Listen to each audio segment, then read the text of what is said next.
dalam kita berpolitik?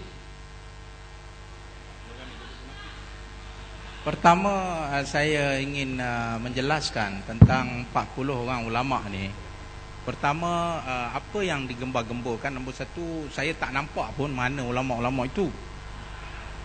Yang kedua, bagi PAS, ulama dalam maksud organisasi PAS itulah institusi, kerana adanya majlis syura ulama yang menentukan keputusan dan untuk mendapat satu penarafan ulama dalam PAS bukan mudah. Bukan takat keluar Azhar ataupun Jordan ataupun UN keluar-keluar jadi ulama. Jadi bagi PAS, ulama itu satu bentuk institusi yang dalamnya dibuat keputusan-keputusan dan diperjuangkan Islam itu. Tapi bagi saya lah, saya tak tahu apa yang dimaksudkan PAS rasa cemburu. Kami tidak ada masalah. Kalau nak masuk UMNO silakan. Bagi kami kalau tak heran masalah, soalan saya, mengapa perlu dipersendakan, perlu tidak dihormati pendirian orang-orang muda itu untuk menyertai UMNO? Saya tidak tahu di manakah persendaan itu, tapi bagi saya masuknya YB kalau lupa, Tuan Guru Nik Aziz kata 40 orang ni munafik. Munafik YB, munafik. Moderator. Jangan lupa.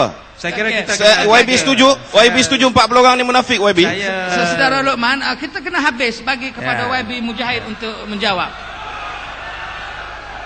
Jadi saya tak tahu siapa yang mengamal demokrasi dan tidak mengamal demokrasi. Saya merasakan, pertama bagi PAS, ulama masuk PAS benda biasa, tak ada peliknya. Dan dalam PAS ada profesional, ada macam-macam.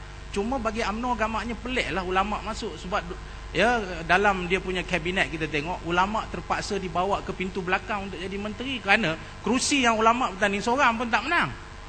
Jadi oleh kerana itu bila dia masuk tu mungkin bagi UMNO dia teruja lah. Tapi bagi PAS itu perkara biasa, kami tidak mengambil kisah sebenarnya. Tuan Asri nak bagi sedikit pandangan, persilakan. Terima kasih.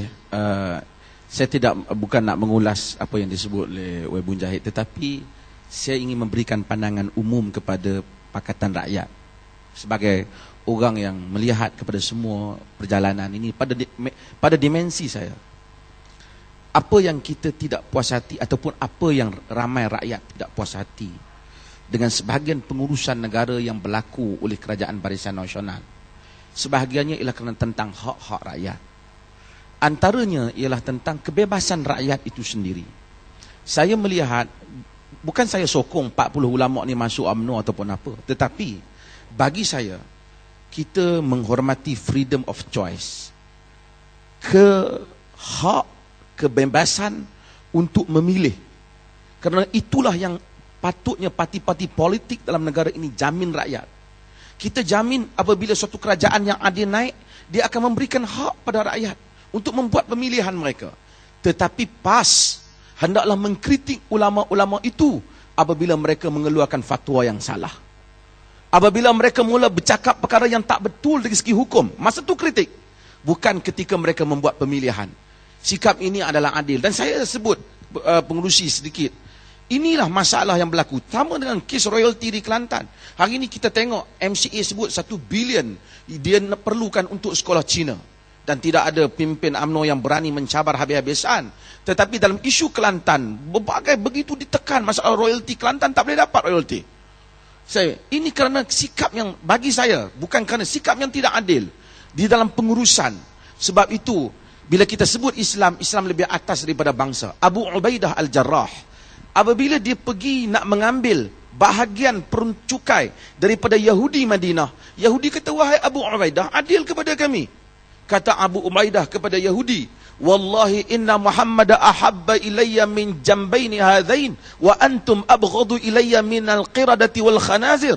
Demi Allah, sesungguhnya Muhammad lebih aku sayang pada diriku, dan kamu Yahudi yang mengkhianati negara lebih aku benci daripada kera dan khinzir. Ini perkataan very heavy yang disebutkan oleh Abu Ubaidah. Tetapi Allah menyebut, wala yajrimannakum syana'anu qaumin ala alla ta'dilu i'dilu huwa aqrabu littaqwa. Jangan kamu jadikan kebencian kamu kepada satu kaum menyebabkan kamu tidak adil. Adillah, kerana adil itu lebih dekat kepada takwa. Maka adillah kepada negeri-negeri yang dikuasai sekalipun oleh pembangkang dan berikan hak mereka. Demikian PAS juga adillah di dalam memberikan ulasan kepada mana-mana individu kerana hak mereka, melainkan apabila mereka buat salah baru kita beritahu tentang kesalahan tersebut. Ini pandangan saya. Terima kasih. Okey, Ustaz Effendi nak jawab. Ya, nak mencelah sikitlah. Berkenaan dengan ulama muda tadi, ya. Saya telah bertemu dengan sebahagian daripada kumpulan ulama tersebut dan telah berbincang mengenai apa matlamat, apa hala tuju dan apa nawaitu mereka. Dan alhamdulillah nawaitu mereka cukup baik, ya. Innamal a'malu binniyat wa innama likulli imri'in ma nawa. Niat mereka untuk berdakwah fi sabilillah, dan mereka baca satu ayat yang pernah diungkapkan oleh Nabi Syuaib, ya. In uridu illal islah mastata wa ma taufiqi illa billah. Tidak aku buat semua ini, tidak aku lakukan semua ini, tidak aku lakukan islah ini selagi mana aku mampu melakukannya, dan hanya taufik itu yang boleh memberikan taufik padaku ialah Allah Subhanahu Wa Taala.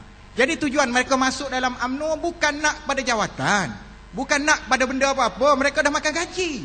Tetapi kerana mereka melihat, ya, dulu pas kata pada UMNO terima Bumi Putera Sabah Sarawak yang tak bersunat itu, UMNO jadi kafir.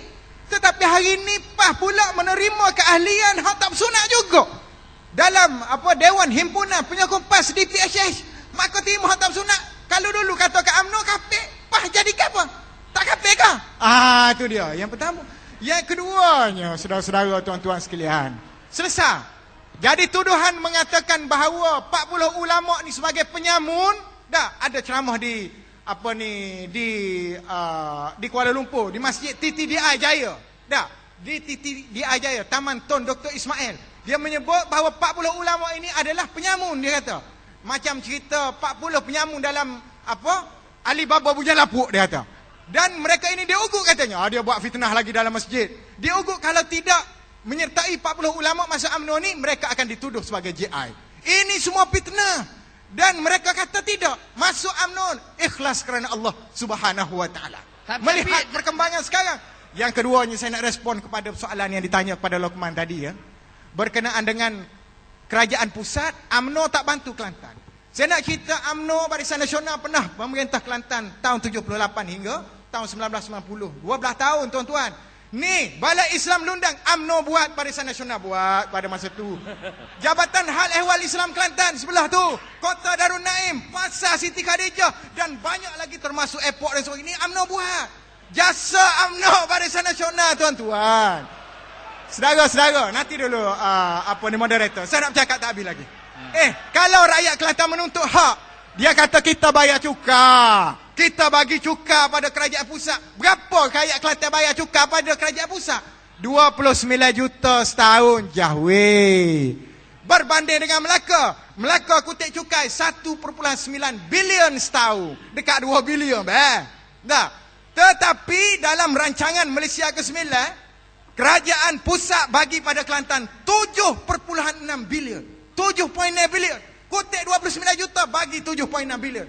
Melaka hanya dapat 4.7 bilion saja. Tengok saudara-saudara, mana dia penindasan, mana ketidakadilan. Saya nak tanya data itu. Apa cukai 29 juta itu yang dikutip? Takkan cukai pendapatan rakyat Kelantan selama ini pekerja kerajaan hanya 29 juta? Ini angka yang saya perolehi. Cukai semua sekali yang dikutip oleh Lembaga Hasil Dalam Negeri sebanyak 29 juta. Saya tak tahulah cukai apa, saya pun tak perincikan apakah nama-nama cukai tersebut. Seterusnya, moderator, pelaburan kerajaan persekutuan juga dalam ECR, Koridor Pantai Timur, sebanyak 112 bilion dalam masa 7 tahun, saudara. Untuk Kelantan, Terengganu, Pahang dan juga Mersing, Johor. 112 bilion, saudara. Tinggi apa lagi? 112 bilion itu berjalan tak projek Koridor Pantai Timur? Sedang berjalan. Sebab tempohnya 7 tahun. Bukan masa setahun, tempoh 7 tahun. Bermula tahun 2009, bulan Oktober. Baru setahun, tuan-tuan. Apa yang ada berjalan? 6 tahun lagi. Apa yang berjalan? Hantu saya tak boleh, saya tidak ada angka. Itu dia. Okey, YB. YB nak bercakap? Ya. Saya okay. Sebab tadi disentuh tentang Dewan Himpunan Penyokong PAS. Dewan Himpunan Penyokong PAS ni sebenarnya adalah inisiatif kerana PAS itu parti Islam. Islam itu rahmatan lil alamin. Jadi kita memasukkan mereka menjadi membuat satu sayap parti di mana salah satu syarat orang bukan Islam ini untuk menyertai Dewan Himpunan ini, pertama dia kena menerima dasar Islam yang diperjuangkan oleh PAS. Bagi saya ini satu perkara yang cukup hebat dalam negara kita. Sebelum ni tidak wujud. Saya tak tahu MCA dia berkawan dengan UMNO, apa yang UMNO aja MCA, wallahu alam. Tapi PAS berkawan dengan DAP. DAP sekarang apabila bercakap, mereka nak kena rujuk apakah PAS ini bertentang dengan Islam atau tidak. Dan kita mengajar mereka. Cuma orang-orang UMNO ni masalah. Bila orang DAP nak berucap, nak berhujah dengan ayat Quran untuk kegunaan yang baik, bukan untuk menghina. Orang UMNO marah. Orang UMNO kata, kenapa pula orang Cina nak baca ayat Quran? Sebab UMNO berkawan dengan MCA, UMNO tak ajar MCA ayat Quran. Itu masalahnya. Tapi PAS sebagai YB, saya nak mencelah. Nanti jawab. Kami memastikan, ya, saya nak contohnya, kami PAS dimomokkan. Tak apa ni, berkawan dengan DAP, berkawan dengan apa ni PKR, hilang dasar. Kami nak bagi faham, tindakan kita itu bersandarkan kepada fiqh tahaluf siasi. Tahaluf siasi ini ada syarat-syarat dia.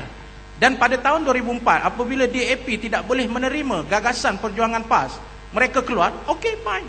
Tapi kalau mereka nak bersama, mereka kena terima dasar perjuangan PAS. Dan saya rasa inilah berbezanya Pakatan dengan Barisan Nasional. Jadi saya rasa di sini kita kena buka. Saya merasakan kalaulah Islam itu boleh menjadi tonggak seperti sebagaimana rakan saya menyebut, bahawa Islam itu tonggak, bagi saya bukan saja Melayu boleh bersatu. Orang Cina, orang India, orang Kadazan, orang Iban, orang Dayak, mereka akan bernaung di bawah Islam rahmatan lil alamin. Dan itu yang diperjuangkan oleh PAS, yang tidak ada kepada Allah. Okey YB. Apa saudara Luqman nak jawab? YB, saya nak tanya. Okey YB. Apa saudara Luqman nak jawab? YB, saya nak tanya.